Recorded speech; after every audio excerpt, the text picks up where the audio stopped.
السلام علیکم طلباء و طالبات، آج ہم اپنے تیسرے سبق کا آغاز کر رہے ہیں۔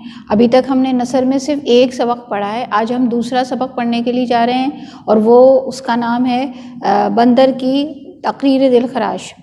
اس سے پہلے ضروری ہے کہ ہم اس کا ماخذ معلوم کر لیں۔ ماخذ جو ہے اس کا یعنی یہ کہاں سے لیا گیا، ماخذ کہتے ہیں کتاب کو، تو یہ لیا گیا ہے فسانہ عجائب سے۔ فسانہ عجائب جو ہے وہ مرزا رجب علی بیگ سرور کی لکھی ہوئی ایک بہت اچھی داستان ہے۔ جس طرح سے باغ و بہار کا تعلق جو تھا وہ دبستان دلی سے تھا، اسی طرح جو فسانہ عجائب ہے اس کا تعلق جو ہے وہ دبستان لکھنؤ سے ہے۔ اگر ہم ان کے دور کی بات کریں کہ مرزا رجب علی بیگ جو ہیں وہ کس دور سے تعلق رکھتے ہیں، تو مرزا رجب علی بیگ کا دور لکھنؤ کا وہ دور ہے جب لکھنؤ میں عیش و عشرت اور لہو و لعب عام تھا۔ اس کے علاوہ طویل جو ہے بیان بازی، تصنع اور تکلف جو ہے وہ بھی تمام کا تمام عام تھا۔ رجب علی بیگ اگرچہ پیدا ہی جو ہیں وہ لکھنؤ میں ہوئے ہیں، ان کی ابتدائی تعلیم عربی اور فارسی انہوں نے لکھنؤ سے حاصل کی، اور اگر ان کی وجہ شہرت کی بات کی جائے تو ان کی وجہ شہرت جو ہے وہ فسانہ عجائب ہی بنا۔ فسانہ عجائب میں دراصل یہ بھی ایک طرح کی داستان ہے۔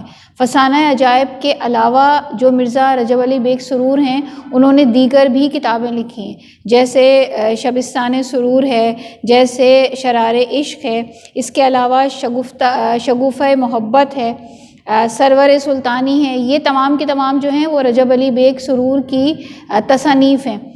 اب ان کی روشنی میں ہم اگر رجب علی بیگ سرور کے یعنی تحریر کی خصوصیات کو جاننا چاہیں کہ ان کی تحریر میں کیا بڑی بڑی خصوصیات، ویسے تو دیگر خصوصیات ہیں لیکن کیا ایسی خصوصیات ہیں جو انہیں دیگر مصنفین سے الگ ظاہر کرتی ہیں، تو اس میں سب سے پہلے ہے قافیہ نگاری یا قافیہ بندی بھی کہہ سکتے ہیں ہم اسے۔ قافیہ بندی کا مطلب یہ ہے یعنی بڑھا چڑھا کر الفاظ کو یا باتوں کو بیان کرنا۔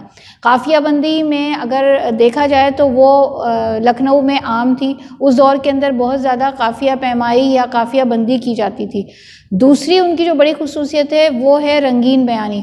رنگین بیانی میں یہ سمجھ لیجئے کہ انہوں نے تمام کا تمام جو اپنی تحریر لکھی ہے وہ انتہائی یعنی خوبصورتی کے ساتھ بیان کی ہے۔ تیسری بڑی خصوصیت یہ ہے کہ ان کے ہاں تشبیہات، استعارات، اس کے علاوہ محاورات اور ضرب الامثال کا ہمیں ایک بحر ذخار نظر آتا ہے۔ یعنی بحر ذخار کا مطلب یہ ہوا بہت بڑا سمندر، یعنی انہوں نے اتنی زیادہ تشبیہات، اتنے زیادہ محاورات اور اتنے زیادہ یعنی جو ہے وہ استعارے پیش کیے ہیں کہ اگر ہم ان کا کسی سے مقابلہ کریں تو ممکن نہیں ہے۔ یعنی اس دور میں اگرچہ یہ چیزیں عام تھیں، اس کے علاوہ ان کی جو ایک بڑی خصوصیت ہے وہ ظرافت ہے۔ ظرافت کا مطلب ہے ہنسی مذاق، یعنی اس دور کے اندر ہمیں اگر لکھنؤ کی تحریریں نظر آتی ہیں تو وہ ہلکی پھلکی نظر آتی ہیں، وہ بہت حد تک سنجیدہ ہیں اور پھیکی نظر آتی ہیں، لیکن رجب علی بیگ سرور نے اپنی تحریر کو جو ہے وہ ظرافت کی چاشنی سے جو ہے وہ مٹھاس بخشی۔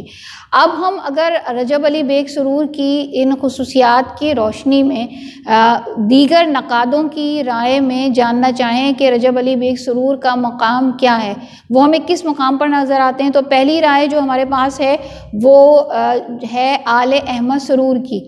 وہ کہتے ہیں کہ سرور کے انداز بیان اور قدرت الفاظ پر غور کرنے سے ان کی علمیت کا اندازہ ہوتا ہے۔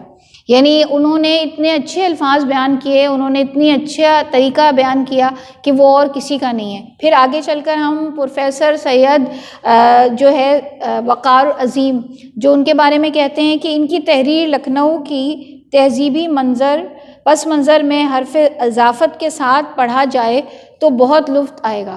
یعنی جو تہذیب لکھنؤ کی مخصوص تہذیب تھی جس کی بنا پر آج بھی لکھنؤ جو ہے وہ دنیا میں مشہور ہے، وہ تمام کا تمام جو ہے وہ ہمیں رجب علی بیگ سرور کے فسانہ عجائب میں نظر آتا ہے۔ یعنی مجموعی طور پر اگر ہم جائزہ لیں تو فسانہ عجائب جو ہے وہ پرانے لکھنؤ کی ایک بہترین تصویر ہے جو کہ اس دور کے اندر ہمیں واضح طور پر نظر آتی ہے۔ اب ہم جب ان کا فسانہ عجائب کا ایک حصہ یعنی ایک اس کا ایک بہت چھوٹا سا ایک حصہ ہے، ہم ایک کہانی کا حصہ شروع کریں گے، تو میں آپ سے پھر اگلے لیکچر میں انشاءاللہ تعالیٰ اس کے بارے میں ملاقات کروں گی اور آپ کو اس کے بارے میں بتاؤں گی۔ شکریہ۔